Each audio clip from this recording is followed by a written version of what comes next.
అనకాపల్లి జిల్లాలో విషాద సంఘటన వెలుగు చూసింది.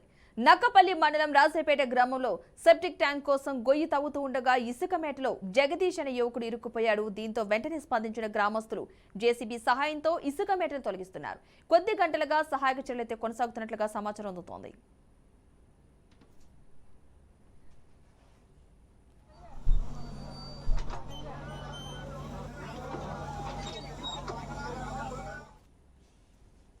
అనకాపల్లి జిల్లాలో విషాద సంఘటన వెలుగు చూస్తుంది. నక్కపల్లి మండలం రాజేపేట గ్రామంలో సెప్టిక్ ట్యాంక్ కోసం గొయ్యి తవ్వుతూ ఉండగా ఇసుక మేటలో జగదీష్ అనే యువకుడు ఇరుక్కుపోయాడు. దీంతో వెంటనే స్పందించిన గ్రామస్తులు జేసీబీ సహాయంతో ఇసుక మేటలు తొలగిస్తున్నారు. కొద్ది గంటలుగా సహాయక చర్యలు కొనసాగుతున్నట్లుగా తెలుస్తోంది. ఇదే అంశానికి సంబంధించిన పూర్తి సమాచారాన్ని మా ప్రతినిధి దుర్గా ప్రసాద్ అందిస్తారు. దుర్గా ప్రసాద్, చెప్పండి, ఈ ప్రమాద ఘటనకు సంబంధించిన పూర్తి అప్డేట్స్ ఏంటి?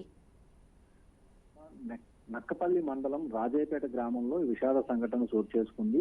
ఓ ఇంటికి సెప్టిక్ ట్యాంక్ తవ్వి తోరలు దింపుతుండగా ఒడ్డు కూలిపోవడంతో ఈ ఘటన చోటు చేసుకుంది. గొయ్యిలో పనిచేస్తున్న రంగాల జగదీష్ ఇరుక్కుపోవడంతో గ్రామస్తులు కొంతసేపు శ్రమించి జేసీబీ సహాయంతో అతను బయటకు తీసేందుకు ప్రయత్నం అయితే చేశారు. కానీ కొద్దిసేపటి క్రితమే అతను మృతి చెందాడు. మృతదేహాన్ని జేసీబీ సహాయంతో గంటకు పైగా శ్రమించి మృతదేహాన్ని కూడా బయటకు తీయడం జరిగింది. మృతుడికి 2 సంవత్సరాల పాప మరియు గర్భవతి అయిన భార్య కూడా ఉన్నారు.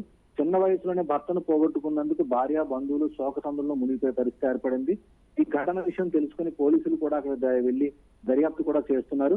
మృతుడికి 28 సంవత్సరాల వయసుగా కూడా గుర్తించడం జరిగింది. అయితే ఈ సంఘటనతోటి స్థానికంగా కొంత విషాద ఛాయలు అందుకున్నాయి.